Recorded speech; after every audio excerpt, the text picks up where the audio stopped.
আসসালামু আলাইকুম এভরিওয়ান। ভার্সিটির সিনিয়র ম্যাম গল্পের 14 নম্বর পর্ব। তো গল্পটা শুরু করার আগে তোমাদেরকে কিছু কথা বলি। তোমরা অনেকেই আমার ভিডিও দেখো কিন্তু আমার চ্যানেলটা এখনো সাবস্ক্রাইব করোনি। তোমাদের প্রতিটা সাবস্ক্রাইবার আমাকে কিন্তু নতুন ভিডিও বানানোর জন্য অনেক অনুপ্রেরণা দেয়। তাই যারা এখন আমার চ্যানেলটা সাবস্ক্রাইব করোনি তাড়াতাড়ি চ্যানেলটা সাবস্ক্রাইব করে দাও। তো বেশি কথা না কইয়া গল্প শুরু করা যাক। যখন আমার ঘুম ভাঙলো তখন দেখি আমার বুকের উপর মিমি বিনা কাপড়ে আমাকে জড়িয়ে ধরে আছে। আপুর অফিস থেকে ফিরে এসে এখানে যা কিছু হয়েছিল তা মনে করি আমার মাথা ঘুরতে লাগলো। আমাকে এভাবে তুমি ধোকা দিতে পারলে? আমি সামনে তাকিয়ে রিয়া চেয়ারের উপর বসে আছে। রিয়া চিৎকার দিয়ে বলে, কেন আমাকে এভাবে ধোকা দিলে? এই মিমের শরীরে যা আছে আমার শরীরে কি তা নেই? আজকে এই বিছানায় বাসরত হওয়ার কথা ছিল আমার, আর আজকে তোর বুকে অন্য কেউ শুয়ে আছে। কেন আমার সাথে এমন করলি? আমি আমার পরিবার, টাকা পয়সা সবকিছু ছেড়ে শুধু তোর জন্য এখানে পড়ে আছি। শুধু তোর মুখের দিকে তাকিয়ে এখানে পড়ে আছি। কি ছিল না আমার বল? টাকা পয়সা কি এমন নাই আমার? ইচ্ছে করলে আমিও তো অন্য কাউকে বিয়ে করতে পারতাম, কিন্তু তোর মুখের দিকে তাকিয়ে করি নাই। আজকে এই মেয়ের সাথে শুয়ে পড়লি। মানুষ বলতো তোর চরিত্র খারাপ, কিন্তু আমি বিশ্বাস করি নাই। আজকে তুই তা প্রমাণ করে দিলি। আমার স্বামীর সাথে অন্য একটা মেয়ে শুয়ে আছে। আমার জায়গায় যদি কেউ তার নিজের চোখে দেখতো তাহলে কি করত? কিন্তু আমি তা করতে পারি নাই। এই কয়েকদিনে আমি তোরে খুব ভালোবেসে ফেলেছি। আমি জানি তুইও মিমিকে ভালোবাসিস। হয়তো আমি যখন বাসায় থাকি না তখন তুই মিমির সাথে এসবই করিস। আমার জীবনটা নিয়ে কেন এভাবে খেলা করলি? কত স্বপ্ন দেখছিলাম আমি তোরে নিয়ে, আজকে সবকিছু তছনছ করে দিলি। সত্যি কি আমার কপালে সুখ লেখা ছিল না? আমি কি দেখতে শুনতে এতই খারাপ যে আমাকে রেখে তুই মিমির সাথে শুয়ে আছস? ওকে নিয়ে সুখে থাকবি তো ঠিক আছে, থাক। আমি না হয় দূরে চলে যাব, আর কখনো আমাকে ফিরে পাবি না। বহু দূরে হারিয়ে যাব আমি। রিয়া প্লিজ আমার কথাটা শোনো। এই সব কিছু মিমি ইচ্ছে করে করেছে, আমার কোনো দোষ নেই। থুতুদেই আমি এরকম স্বামীর মুখে। আমাকে কাঁদিয়ে সে যেন আজীবন কান্না করে, এটাই দোয়া করি। আমার মনটা ভেঙে চুরমার হয়ে গেছে। বিশ্বাস করার মতো আর কিছুই রইল না। আজকের পর থেকে আমাকে আর দেখতে পাবি না। হয়তো কোনো গাড়ির নিচে পড়ে আত্মহত্যা করব। রিয়া কান্না করতে করতে রুম থেকে বের হয়ে গেল। একটু সুযোগও দেয় নাই আমাকে ওর সাথে কথা বলার। মিমির অদ্ভুত দৃষ্টিতে আমার দিকে তাকিয়ে আছে। মনে হচ্ছে যেন ও কোনো ভুলই করে নাই, সবকিছু আমি করেছি। আমি কান্না মাখে কণ্ঠে বললাম, কেন আমার সাজানো সংসার এভাবে ধ্বংস করে দিলে মিমি? কি দোষ ছিল আমার? কেন এমন করলি বল আমাকে? মিমি বিছানা থেকে উঠে কাপড় পরে আমার উপর চড়ে বসে বলল, শান্ত ছিলাম এতদিন। আমি কষ্টে থাকবো আর তুই শান্তিতে সংসার করবি, এটা তো আমি হতে দিব না। দরকার পড়লে জোর করে তোরে আটকে রেখে তোর সাথে সংসার করব। আর আমি দরজা ভালো করে লাগাই নাই। আমি রিয়াকে মেসেজ করে আসতে বলছি যাতে আমাদের একসাথে দেখে ও চলে যায়। প্ল্যান মোতাবেক তাই হয়েছে। মিমি এই সেকেন্ড দেরি না করে আমার হাত পা বেঁধে বলল, আজ থেকে তুই শুধু আমার। এতদিন কিছু করি নাই, কিন্তু আমার ভালোবাসার মানুষকে আর একজন কেড়ে নিবে, আমি তো তা কখনোই হতে দিব না। দরকার পড়লে 12 মাস তুই রুমে এভাবেই বন্দি থাকবি, তাও তুই শুধু আমার। জোর করে হলো আমি তোর সাথে সংসার করব। কতক্ষণ এভাবে রাখতে পারবে আমাকে? আমার ভাবতেও কষ্ট হচ্ছে যে তুমি কিনা শেষ পর্যন্ত আমার জীবনটা ধ্বংস করে দিলে। রিয়ার তো কোনো দোষ ছিল না, সব দোষ তো আমার একার। আমি ইচ্ছা করেই এমন করেছি। এখন থেকে তুই শুধু আমার। জোর করে কিছুই পাওয়া যায় না মিমি। এতদিন তোমার জন্য আমার মনে একটু হলেও ভালোবাসা ছিল, কিন্তু আজকে যা কিছু করলে এরপর থেকে তোমাকে আর দেখতে মন চাইবে না আমার। মিমি আমার গালে চুমু দিয়ে বলল, মন খারাপ করো না গো, একটু পরে কাজী আসছে, আমরা বিয়ে করব আজকে। আর রিয়া কখনো ফিরে আসবে না। ওকে যেভাবে বলেছি আর আসবে না। রিয়া এতটুকু ভালো করেই জানে ও কলেজে যাওয়ার পর তুই আর আমি মিলে এটাই করি, কিন্তু আজকে দেখে সবকিছু বিশ্বাস করে নিয়েছে। এমন করে লাভ কি তোমার মিমি? এই দেশে একটু শান্তি করতে এসেছিলাম, সবকিছু মুহূর্তের ভিতর তুমি ধ্বংস করে দিলে। এই ছিল তোমার ভালোবাসা? আরে এইসব চিন্তা ভাবনা বাদ দাও। এখন থেকে আমি শুধু তোমাকে ভালোবাসবো। তুমি আর আমি ছাড়া এখানে কেউ থাকবে না। সত্যি মিমি, এখন তুমি অনেক চেঞ্জ হয়ে গেছো। একটু সুখের জন্য আরেকজনের সুখ কেড়ে নিতে চাইছো। তুমি আসলে একটা পাথর দিল ওলা মানুষ। তার যা কিছু মনে হয় বলতে পারিস আমাকে। এখন শুধু কবুল বলবি আর আমাকে বিয়ে করবি। আমাকে মেরে কেটে যদি 3 টুকরো করে ফেলো তাও আমি কবুল বলবো না। এই মনে শুধু রিয়ার জন্যই জায়গা আছে। মিমি আমায় বেল্ট হাতে নিয়ে আমার শরীরে আঘাত করতে করতে বলল, কবুল বলবি নাকি মেরে ফেলবো? যত পারো মারো, তাও আমি কবুল বলবো না। মিমি আমাকে মারা বন্ধ করে দিয়ে বিছানার এক পাশে বসে কান্না করতে করতে বলল, প্লিজ তুই শুধু একটু রাজি হয়ে যা। আমার খুব ইচ্ছে তোর সাথে সংসার করার। প্লিজ রাজি হয়ে যা। জোর করে হয়তো আমার দেহ পেয়েছো, কিন্তু মন শুধু একজনের কাছে, সেটা রিয়া। আর তুমি এখন অন্ধ হয়ে গেছো মিমি। আমি ভাবতেও পারিনি তুমি আমার সাথে এমন কিছু করবে। এখনো সময় আছে, আমাকে ছেড়ে দাও প্লিজ। রিয়া যে ক্ষতি করে ফেলবে, প্লিজ ছেড়ে দাও। ও মরে গেলে মরে যাবে, তাতে আমার কি? আর ও মরলে আমার পথ চলা আরো বেশি সুবিধা হবে। আমি জানি তুমি আমাকে বিয়ে করবি, আর কিভাবে বিয়ে করবি তা আমার জানা আছে। আমি বরং কাজে নিয়ে আসি, সেই পর্যন্ত পালানোর চেষ্টা করো সোনা, যদি পালিয়ে কোথাও যেতে পারো। মিমির এই কথা বলে রুম থেকে বের হয়ে চলে গেল। আমি নিজেকে ছাড়ানোর খুব চেষ্টা করছি, কিন্তু পারছি না। শেষে কোনো উপায় না পেয়ে এভাবে বিছানার উপর মাথা দিয়ে শুয়ে আছি। আধা ঘন্টার মতো এক জায়গায় পড়ে আছি। আঙ্কেল আঙ্কেল, আপনার কি হয়েছে? আপনার হাত পা এভাবে বেঁধে রেখেছে কে? মিমির মেয়েকে দেখে আমার মুখে হাসি ফুটে উঠলো। তার মানে আমি এখন এখান থেকে যেতে পারবো। পিচ্ছিকে বললাম চাকুটা আমার কাছে এনে দিতে, ও তাই করলো। রশি কেটে মুক্ত হতেই মিমির ফোন থেকে কল এলো। ভাবলাম যাওয়ার আগে একবার ওকে বলে যাই, আমাকে কাঁদিয়েছে। আমি এখন ওকে কাঁদাবো, ওর মেয়েকে আমি সাথে নিয়ে যাব। তাহলে কষ্ট কি জিনিস তা ও হারে হারে টের পাবে। রিয়াকে আমার থেকে দূরে সরিয়ে দিল ও। ফোন রিসিভ করতেই ও পাশ থেকে একজন পুরুষ কণ্ঠে বলে উঠলো, আমি হাসপাতাল থেকে বলছি। এই ফোনের মালিক অ্যাক্সিডেন্ট করেছে, খুব বাজে অবস্থা। আপনি তাড়াতাড়ি হাসপাতালে আসেন। মিমির অ্যাক্সিডেন্টের কথা শুনি আমি মিমির মেয়েকে কোলে নিয়ে দৌড় দিলাম। হাসপাতালে গিয়ে দেখি 3 জন ডাক্তার মিলে ওর চিকিৎসা করছে। মিমির ওই অবস্থা দেখে আমার চোখ থেকে পানি পড়তে লাগলো। একটু আগে কত কিছু বলে গেল আমাকে, আর এখন নিজেই হাসপাতালের বেডে শুয়ে জীবন মৃত্যুর লড়াই করছে। একজন ডাক্তার বের হয়ে বলল, আপনি ওনার কি হন? আমি চোখ বন্ধ করে বললাম, আমি ওর স্বামী।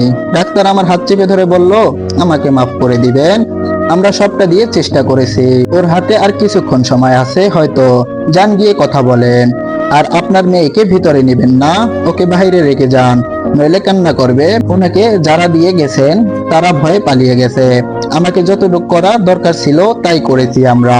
ডাক্তারের কথা শুনে আমার হাত পা কাঁপতে লাগলো। যেই মেয়েটা একটু আগে জোর করে আমার সাথে কত কিছু করলো, আজকে তার মৃত্যু হবে সেটা যে আমি মানতেও পারছি না। পিচ্ছিকে বাইরে বসিয়ে ভিতরে চলে গেলাম। মিমির পুরো শরীরে ব্যান্ডেজ করা, মুখে অক্সিজেন মাস্ক লাগানো। আমি পাশে গিয়ে বসতেই ডাক্তার ইশারা করে বলল, সময় খুব কম, বাকিটা আল্লাহ ভরসা। ডাক্তার যেতেই মিমি কাঁপা কাঁপা হাতে অক্সিজেন মাস্ক খুলে জোরে শ্বাস নিয়ে বলল, তোমার সাথে খুব খারাপ ব্যবহার করেছি বলে আজকে আমার এই অবস্থা। আমি মিমির গালে হাত দিয়ে বললাম, একটুও আমার খারাপ লাগে নাই, শুধু একটু রেগে গিয়েছিলাম। কেন তুমি বাইরে বের হলে? আমার কথা যদি শুনতে তাহলে আজকে আর এসব হতো না। সারো এসব, আমার সময় হয়তো খুব কম। তোমার কাছে একটা কথা আমি লুকিয়ে রেখেছি। মিমি ফোন বের করে একটা ভিডিও প্লে করলো আমার সামনে, যেখানে দেখা যাচ্ছে আমার কোনো হুঁশ না থাকার পরও মিমি আমার সঙ্গে অন্তরঙ্গ কিছু করছে। ভিডিও তারিখ দেখে আমি আটকে পড়ে গেছি। এটা তো বিদেশে যাওয়ার আগে, যখন রাসেলের সাথে আমার ঝামেলা চলছিল তখনকার কোনো রাতের ভিডিও। কিন্তু আমি কিছু বলতে পারি নাই। মিমি ফোনটা আমার হাত থেকে নিয়ে বলল, আমি জানি আমি এই অপরাধের ক্ষমা পাবো না। আগেও তোমার সাথে যা করেছি আজও তাই করছি। তবে তুমি জানতে চাইছিলে না এই বাচ্চার বাবাকে। আজ শুনো, বাচ্চার বাবা তুমি নিজে স্বয়ং। হ্যাঁ, আমার বাচ্চার বাবা তুমি, যেটা আমি আজ পর্যন্ত লুকিয়ে রেখেছিলাম তোমার থেকে। বিশ্বাস না হলে ডিএনএ টেস্ট করিও। আজ এসব বলছি কারণ একটু পর হয়তো আমি মারা যেতে পারি।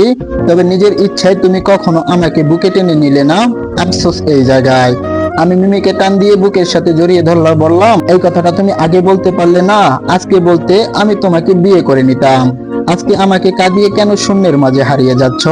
তোমার মেয়েকে দেখবে কে? আমি তো আমার নিজের যত্নই নিতে পারি না।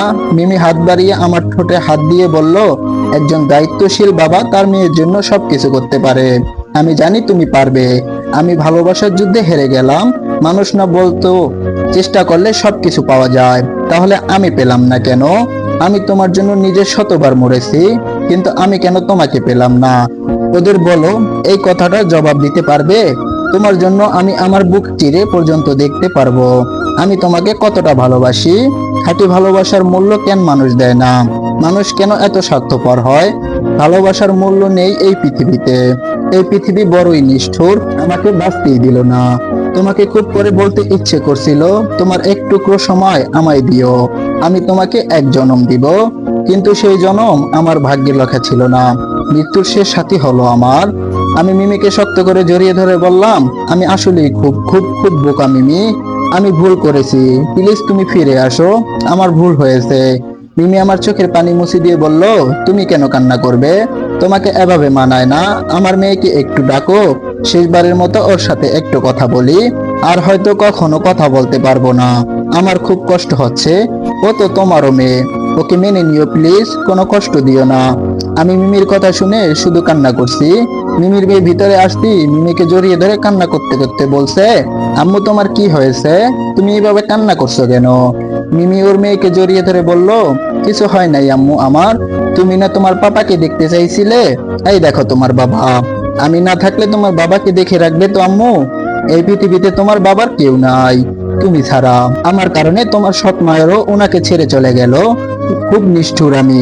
মিমির কথা শুনে পিচ্চি আমাকে জড়িয়ে ধরে বলল, তুমি আমার বাবা, আমাকে এতদিন কিছু বলো নাই কেন? খুব খারাপ তুমি। পিচ্চির কপালে চুমু দিয়ে বললাম, বাইরে গিয়ে খেলা করো আম্মু, আমি তোমার আম্মুকে নিয়ে আসছি। আমার কথা মতো পিচ্চি বাইরে চলে গেল। মিমি আমার দিকে তাকিয়ে বলল, ওকে কষ্ট দিও না, আর আমার বাড়িটা একটু দেখাশোনা করবে, ঠিক আছে? এদিকে আসো। মিমির কাছে মুখ এগিয়ে নিতেই ও আমার মাথা জড়িয়ে ধরে ঠোঁটে লিপ কিস করলো। একটু পর ওর হাত আপনা আপনি আমার মাথা থেকে পড়ে গেল। ঠোঁটগুলো আমার ঠোঁট থেকে আলাদা হয়ে গেল। আমি জোরে একটা চিৎকার দিলাম, মিমি। কিন্তু মিমি কোনো হুঁশ জ্ঞান ছিল না। আমি জোরে ওকে বুকের মাঝে জড়িয়ে ধরে বললাম, আমার জীবনটা এমন কেন মিমি? তুমি চলে গেলে, সাথে রিয়াও চলে গেল, কাকে নিয়ে বাঁচবো এখন আমি? সবকিছু শূন্য হয়ে গেল আমার। আমি ফোনটা বের করে বহু পুরনো নাম্বারে একটা কল দিলাম। একটু পর রুদ্র চলে এলো। রুদ্রের সাহায্যে মিমিকে নিয়ে বাসার দিকে রওনা দিলাম। আমার পিচ্চি মেয়ে শুধু ওর মায়ের জন্য কান্না করছে। বাসার কাছে যেতেই দেখি বাড়ি ভর্তি পুলিশ। রুদ্র আমাকে বলল, বন্ধু তুই বস, দেখি পুলিশ কেন এসেছে। লাশ নামা আগে, দাফন সম্পন্ন করতে হবে। পুলিশের সাথে আমি কথা বলছি। গাড়ি থেকে মিমির লাশ নামাতেই সবাই একদম চুপ হয়ে গেছে। পুলিশের পোশাক পরে রাইসা আমার সামনে এসে বলল, আমার আপু কোথায়? আপুকে মেরে কোথায় রেখেছেন? আর মিমির লাশ এখানে কেন? ও কিভাবে মারা গেল? কি হচ্ছে এখানে এসব? রাইসার এই কথা বলতেই আরেকটা গাড়ি এসে আমাদের সামনে থামলো। গাড়ির ভেতর থেকে রিয়ার ভাই নেমে আমার কাছে এসে আমার কলার চেপে ধরে বলল, ভালো করেই বল, আমার বোনকে কোথায় লুকিয়ে রাখছস? আমরা তোরে বিশ্বাস করে খুব বড় ভুল করেছি। রাইসা ওর ভাইয়াকে ছাড়িয়ে বলল, ভাইয়া থাম তো, তুই সব সময় মাথা গরম করে তো কথা বলিস। বিষয়টা আমি দেখছি, তুই আগে বাসায় যা। রিয়ার ভাই চোখ লাল করে বলল, যদি আমার বোনকে খুঁজে না পাওয়া যায় তাহলে তুই নিজেও কিন্তু হারিয়ে যাবি। রিয়ার ভাই গাড়ি নিয়ে চলে গেল। রুদ্র রাইসাকে বলল, প্লিজ ম্যাডাম আপনি এখন যান, ওর মন মানসিকতা খুব খারাপ। রাইসা আমাকে প্রশ্ন করলো, কি হয়েছে এখানে? আমি উত্তরে শুধু চুপ করে থাকলাম, কোনো কথা বললাম না। রাইসা এক প্রকার দ্বিমত প্রকাশ করে হয়েই ওর টিম নিয়ে চলে গেল এখান থেকে। মিমির দাফন কাফন সম্পন্ন করে রুমে বসে আছি। পিচ্চি আমাকে জড়িয়ে ধরে ঘুমিয়ে গেল। রুদ্র আমাকে প্রশ্ন করলো, কিভাবে কি হয়েছে, আর এই পিচ্চি মেয়েটার এখন কি হবে? ও তো মনে হচ্ছে এখনো ওর ভালো করে কথাই বলতে পারে না। ও আমার মেয়ে, আর আমি এতদিন বুঝতেও পারি নাই যে ও আমার মেয়ে। কি কস, ও তোর মেয়ে? কিন্তু তুই তো রিয়া ম্যাডামকে বিয়ে করছস, তাহলে এই মেয়ে? পরে এক সময় তোরে সবকিছু বলবো। মিমি যাবার আগে আমার মেয়ের নামটা পর্যন্ত বলে গেল না। আমি এমন এক মানুষ যে আমার কারণে দুইটা মেয়ের জীবন নষ্ট হয়েছে। বেঁচে থাকার ইচ্ছে হয় না আমার। আজকে আমার মেয়ের দিকে তাকিয়ে শুধু আমি বেঁচে আছি, নইলে আমিও মিমির সাথেই থাক। বন্ধু আর কিছু বলিস না, এই নে এটা ধর। কি এটা? আমি তোর জন্য যতটুকু করার দরকার তাই করেছি। জানি তোর অবস্থা খুব খারাপ, তাও বলছি কাল থেকে অফিস যাবি। এটা তোর জয়েন্ট লেটার। চাকরি করার ইচ্ছে নেই আমার, ইচ্ছে থাকতে হবে না। আমি তোর মেয়ের জন্য বলছি, বাকিটা তোর ইচ্ছে। আমার এখন যেতে হবে বন্ধু, ওকে যা। রুদ্র চলে যাওয়ার পর আমি মনে মনে ভাবলাম, আমি এখন আমার মেয়েকে শিলা বলে ডাকবো। আজ থেকে ওকে আমি নতুন করে জীবন দিব। পিচ্চিকে বিছানায় রেখে গোসল করে নিলাম।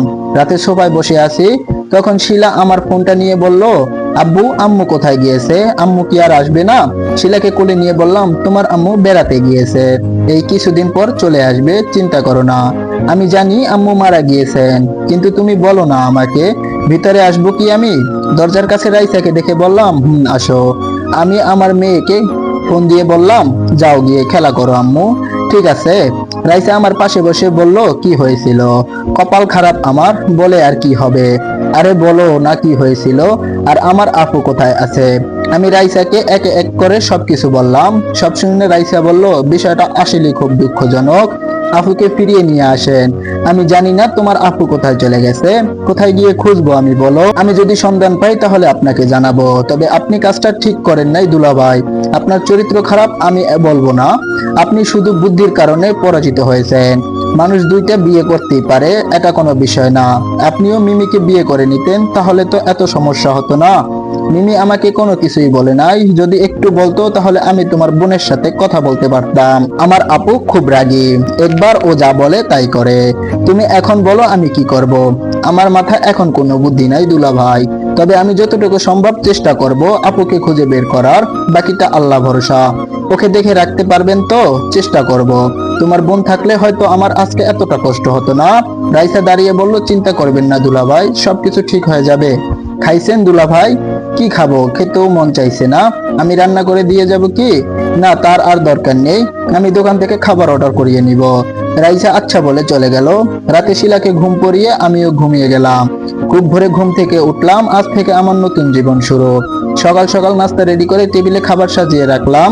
শিলাকে ডাক দিতেই ও বলল, বাবা আর একটু ঘুমাতে দাও না।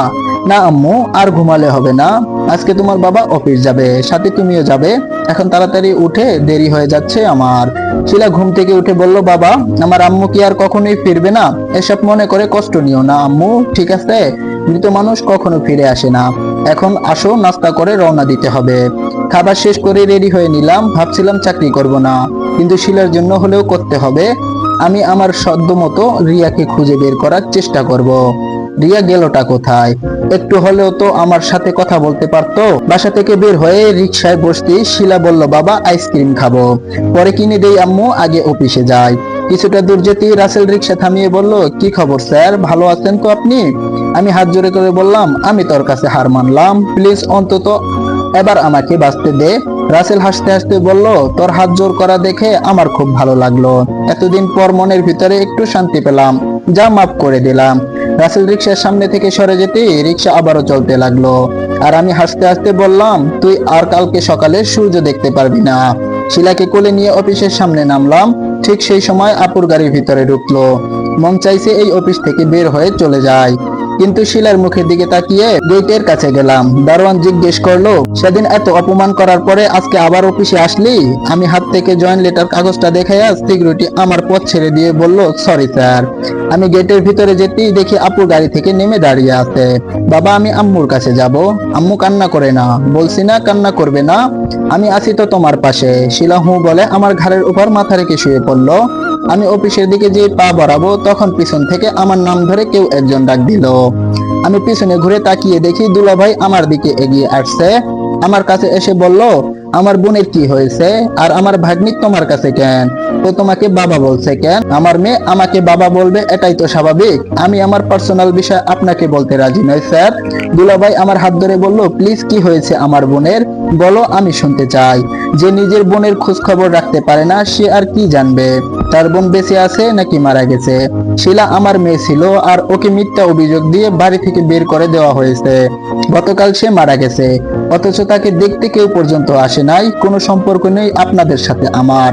আমি একা ছিলাম, একাই আছি। মানুষের টাকা হলে যে মানুষ কত পরিবর্তন হয় তা আপনাদের না দেখলে বুঝতে পারতাম না। আমি আর কিছু না বলে চুপচাপ ভিতরে চলে গেলাম। শিলা বলল, বাবা আমরা এখানে কি করতে আসছি? তুমি আর আমি মিলে কাজ করব, আর আমরা অনেক অনেক টাকা পাবো। সেই টাকা দিয়ে আমরা বাবা মেয়ে একসাথে চকলেট কিনে খাবো। সত্যি বাবা? আম্মু। রুদ্র এগিয়ে এসে বলল, মামা আসলি তাহলে, যাক ভালোই হয়েছে, চল তোরে তোর কেবিন দেখিয়ে দেই। রুদ্র আমাকে বসার জায়গা দেখিয়ে দিয়ে বলল, তোর বাপ পাশে আবির ভাই বসবে, উনি এখনো আসে নাই, আর ডান পাশে পরিয়াপু, ওদের বলবো তোরে সাহায্য করতে। রুদ্র চলে যাওয়ার কিছুক্ষণ পর ওরা চলে আসলো। ওদের সাথে পরিচয় হতেই পরি নামের মেয়েটা আমার মেয়েকে কাছে টেনে নিয়ে বলল, আম্মু তোমার নাম কি? শিলা, আমার বাবা বলেছে অচেনা কারোর সাথে যেন আমি কথা না বলি, আপনার সাথে কথা বললে বাবা আমাকে বকা দিবে। পরি আমার দিকে তাকিয়ে বলল, তা মিস্টার সত্যি কি বকা দিবেন? বলতে হবে আপনার মেয়ে আপনার মতোই কিউট, ওর মা নিশ্চয়ই। শিলা, আমার আম্মু মারা গেছে। পরি, সরি সরি আম্মু। আবির, তাহলে তামিম সাহেব মন খারাপ নাকি? না ভাই, মন খারাপ না, তবে একটু খারাপ লাগছে। প্রথম প্রথম তো এজন্য খারাপ লাগছে, কয়েকদিন থাকেন ভালো লাগবে। আজকে লাঞ্চ পর্যন্ত থেকে বাসায় চলে গেলাম। শিলা ঘুমাতেই বাসা থেকে বের হলাম। পেছনে ছোট একটা চাইনিজ কুড়াল আছে, আজকে যা কিছু হবে তা রাসেল হারে হারে টের পাবে। মানুষ আমাকে খারাপ বানিয়েছে আর এখন আমি তাই হয়ে গেছি। রাসেলের বাসার সামনে গিয়ে কলিং বেল বাজাতেই রাসেল দরজা খুলে দিল। দরজা খোলার সাথে সাথে রাসেলের বুক বরাবর জোরে একটা কূপ বসিয়ে দিলাম। রাসেল নিচে পড়ে জোরে একটা চিৎকার দিয়ে বলল, এটা কি করলি তুই? আমি দরজা লাগিয়ে বললাম, জীবন থেকে সবকিছু হারিয়ে গেছে, এবার ভাবলাম সবকিছুর ইতি টানা দরকার, আর কত খেলা করব তোর সাথে। রাসেলের চিৎকার শুনে রাসেলের বউ নিচে নেমে বলল, প্লিজ আমার স্বামীকে মারবেন না, ওকে ছেড়ে দেন। আমি শরীর থেকে শার্ট খুলে বললাম, আজকে দেখবি তুই কষ্ট কি জিনিস, তোর সামনে তোর বউকে ধর্ষণ করব। আমি এতটাও খারাপ ছিলাম না, কিন্তু তুই আমাকে খারাপ বানিয়ে দিলি। রাসেলের বউ পিস্তল হাতে নিয়ে বলল, সাবধান, আমার কাছে আসবি না, আসলে কিন্তু গুলি করব। আমি রাসেলের বউয়ের চুলের মুঠি ধরে বললাম, তোর স্বামীর কারণে তোর সাথে আজকে বাজে কিছু করব। রাসেল, প্লিজ ছেড়ে দে ওকে, আমার ভুল হয়ে গেছে, আর উল্টো পাল্টো কিছু করব না, তোর কাছে হাত জোর করে অনুরোধ করে দিই বলছি। আমি সরাসরি রাসেলের বউয়ের বুকে গুলি করে দিলাম। ঝপ করে রাসেলের বউ নিচে পড়ে গেল। আমি হাসতে হাসতে বললাম, তোরা যদি আগে মেরে ফেলতাম তাহলে আজকে আমার এই অবস্থা হতো না, শান্তিতে আমি সংসার করতে পারবো। আমাকে মেরে ফেলবি তো ঠিক আছে, তবে শোন, একটা কথা বলে যাই, আমার বাবা আর আমার বোন তরে ছাড়বে না, এই কথাটা মনে রাখিস, ওরা তরে ছাড়বে না। আমি ঠাস ঠাস করে দুইটা গুলি করে দিলাম রাসেলের বুকে। ফোনটা বের করে স্যারকে কল দিলাম। স্যার ফোন রিসিভ করে বলল, বলো স্যার, রাসেলকে তো গুলি করে মেরে ফেলেছি, সাথে ওর বউকে। মারতে গেল কেন আবার? পালিয়ে চলে যাচ্ছিল তো কি করব স্যার বলেন। আচ্ছা এখন তুমি বাসায় যাও, বাকিটা আমি দেখতেছি। আমি চুপচাপ দরজা খুলে বাসার ভিতর থেকে বের হয়ে গেলাম। শিলাকে বাসায় রেখে আসছিলাম, ও কি ঘুম থেকে উঠে গেল নাকি, আবার তাড়াতাড়ি বাসায় গেলাম দরজা খুলে। তো গাইস, এটা ছিল গল্পের 14 নম্বর পর্ব। তো গল্পটা ভালো লাগলে অবশ্যই আমার চ্যানেলটা সাবস্ক্রাইব করে বেল আইকনটা বাজিয়ে দাও, পরবর্তী পর্বের জন্য অপেক্ষা করো। তো গল্পটা কেমন লেগেছে প্রত্যেকে কমেন্ট করে জানাও।